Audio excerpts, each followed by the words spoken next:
7. Dark Days. One day, Hannah answered the door and returned to Mrs. March with a telegram. It read, "Mrs. March, your husband is very ill. Come at once."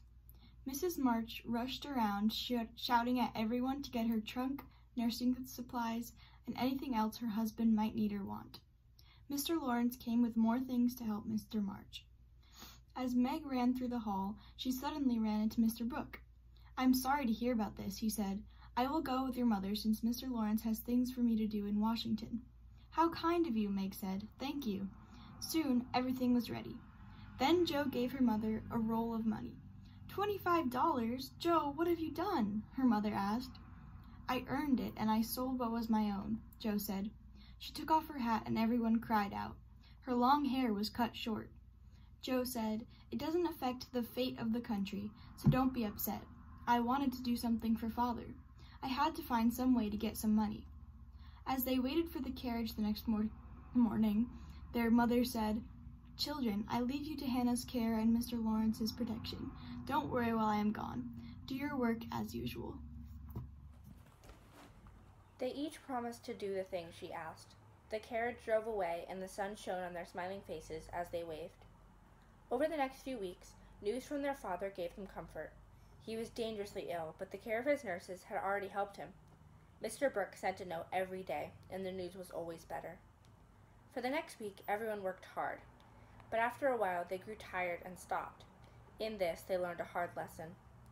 "Meg, you should go see the Hummels. Mom told us not to forget them," Beth said. It had been 10 days since their mother left. "I am too tired," Meg said. "Why don't you go?" Beth said, "I've been every day, but the baby is sick and my head aches and I am so tired."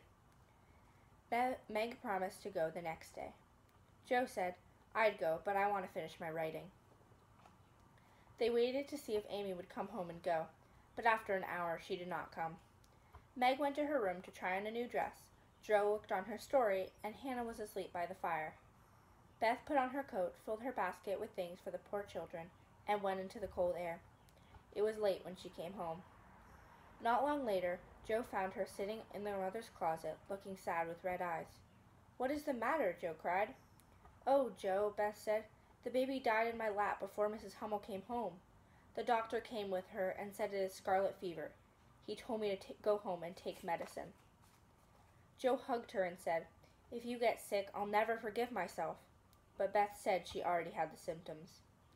Joe hurried to get Hannah, who said she would get the doctor and send Amy to Aunt March's for a while. Joe promised to stay home and take care of Beth, since she'd already had the fever before. Amy threw a fit, saying she would not go to Aunt March, but when Laurie came, he promised, "Don't cry. If you go, I'll come and take you out walking every day." Amy slowly agreed to go. Laurie hurried off to get the doctor, who said that Beth might have it lightly. Joe and Laurie took Amy to Aunt March's right away. As usual, Aunt March was harsh when Joe explained what happened. "It's what I would expect if you go poking around poor people," Aunt March said. "But Amy can stay and help me if she isn't sick." Amy sniffed and said, "I don't think I can bear it here, but I'll try." It turned out that Beth was very sick. Hannah told them not to worry their mother. Joe took care of Beth day and night. Beth never complained. There was a time when Beth did not even know the faces around her, calling them by wrong names and asking for her mother. This frightened Joe and Meg. They begged to write the truth to their mother. Then a letter came from Washington saying their father was very ill again. It would be a long time before Marmee would be coming home. The days seemed dark, sad, and lonely. The sisters worked and waited as death seemed to shadow the house. Everyone who visited asked how Beth was and sent good wishes. She sent loving messages to Amy and told everyone to tell her mother she would write soon. But soon she was rarely awake, sleeping hour after hour. On the 1st of December, Dr. Bangs came to check over Beth. He whispered to Hannah, "If Mrs. March can leave her husband, she'd better come home now." Hannah nodded quickly. Meg fell into a chair, and Joe ran to send the telegram. Laurie came with a letter saying that Mr. March was well again, but when he saw Joe's face, he asked, "Is Beth worse?" Joe said, "I've sent for Mother. The doctor told us to." Laurie cried, "It's not as bad as that, is it?" Joe explained that it was, and that Beth didn't know anyone. "Mother and Father are both gone. There's no one to help us bear this." Tears streamed down her face, and Laurie took her hand. "I'm here, Joe." After crying for a little while, she said, "Thank you, Teddy," using her nickname for him. Laurie told her a surprise. "I sent a message to your mother yesterday and asked her to come. She'll be here tonight." Joe stared at him and threw her arms around his neck. "I'm so glad." Laurie said, "Grandpa and I thought your mother ought to know. I will go meet her at the train. Keep Beth quiet until she gets here." Everyone rejoiced but Beth, who lay in a heavy sleep. It was a sad sight to see her face changed, but her once busy hands so weak, and her beautiful hair tangled on the pillow. It was 2 a.m. when Joe heard a noise and turned to see Meg kneeling by their mother's chair. Joe thought, "Beth is dead, and Meg is afraid to tell me." She hurried back to Beth and saw that there was a change. The feverish look and pain was gone. Hannah jumped up, felt Beth's hand, and listened at her lips, and then sat down. She covered her head with an apron. "The fever has changed. She's sleeping naturally. Oh, my goodness." The doctor came and agreed. "I think she will get well now. If only Mother would come," Joe said.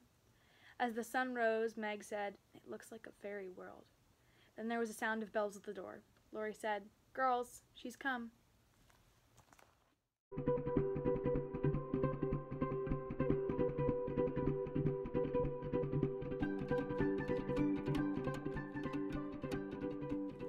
Chapter 8.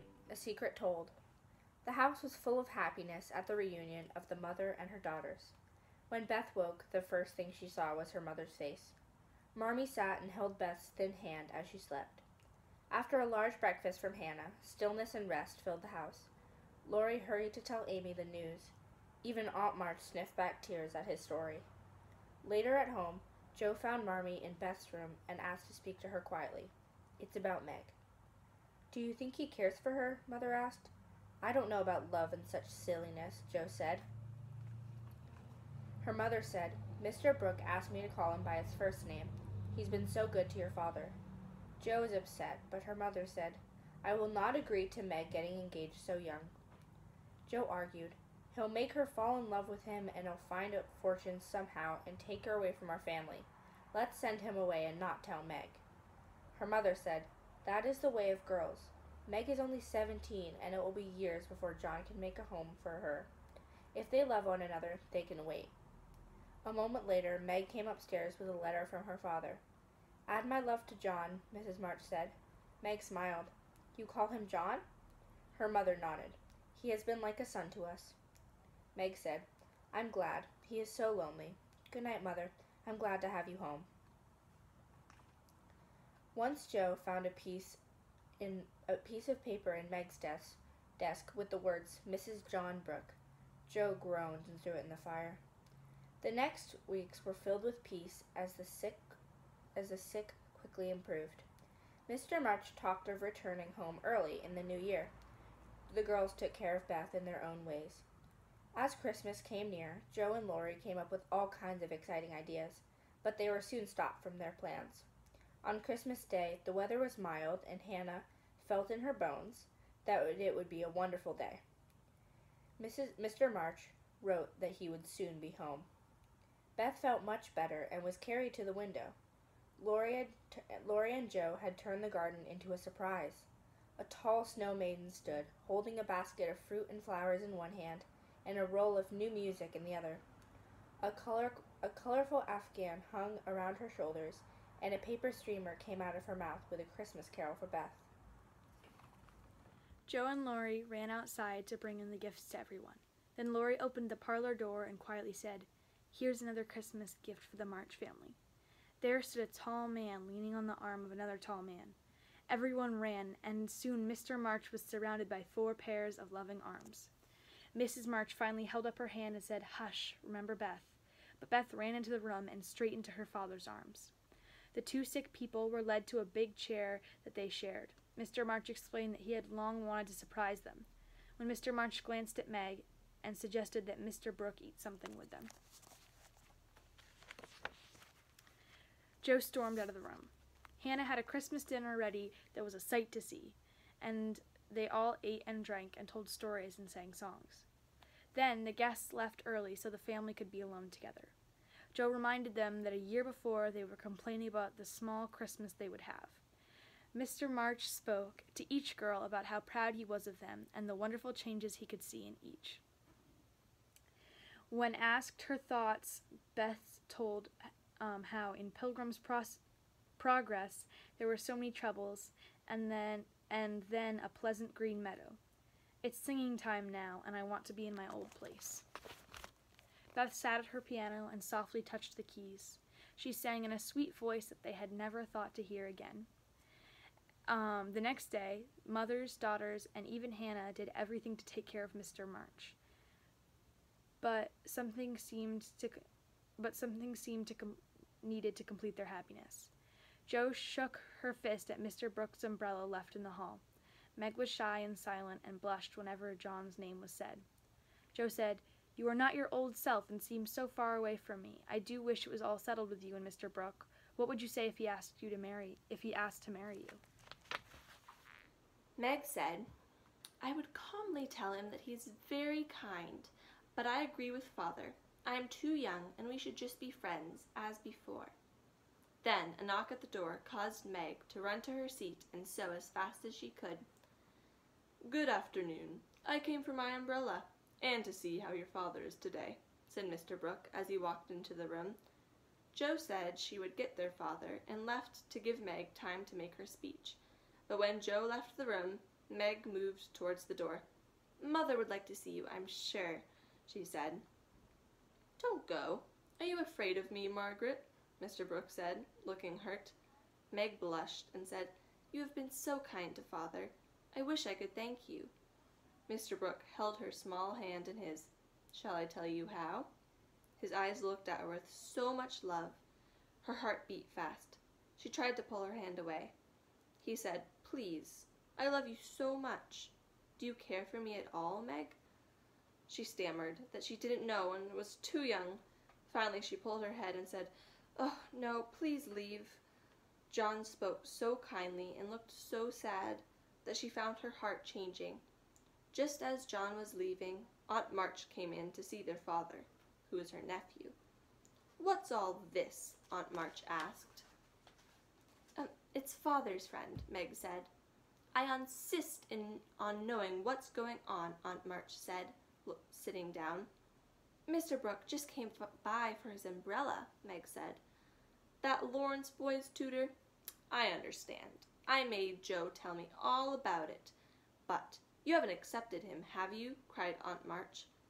Meg begged her to be quiet, but Aunt March said, "If you plan on marrying him, I'll leave you none of my money." Meg said, "I shall marry who I please, and you can give your money to whoever you want." Aunt March stared at her. "Meg, I mean my advice kindly. You should marry someone rich and help your family. Mother and Father like John," Meg said. They argued over whether Mr. Brooke had enough money or any kind of business. "I couldn't do better if I waited half my life," Meg said. "John is good and wise and has lots of talent and is willing to work hard. He cares for me even though I'm poor and young and silly." "He knows you have rich relatives," Aunt March said. Meg cried, "How dare you say such a thing? I won't listen to you. We are willing to work and wait. I'm not afraid of being poor, and I know I will be with him because he loves me and I—" Aunt March was very angry. "You are a willful child. Don't expect anything from me when you are married. I'm done with you forever." Then Mr. Brooke came in and said, "I couldn't help hearing. Thank you for defending me. You prove you care for me a little." "I didn't know until she was so mean to you," began Meg. She hid her face in John's coat and said, "You can stay." Joe came and listened at the door. Hearing nothing, she thought that Meg had sent Mr. Brooke away as promised. She went in and stared in shock at her sister sitting on Mr. Brooke's knee, looking at him with love. Mr. Brooke laughed and said, "Sister Joe, congratulate us." Joe ran upstairs and shouted, "Somebody come quick." Mr. and Mrs. March ran out of the room while Joe cried and told Beth and Amy the awful news. There was a good deal of talking that afternoon in the parlor. Mr. Brooke talked of what he would do to work while they waited for the wedding.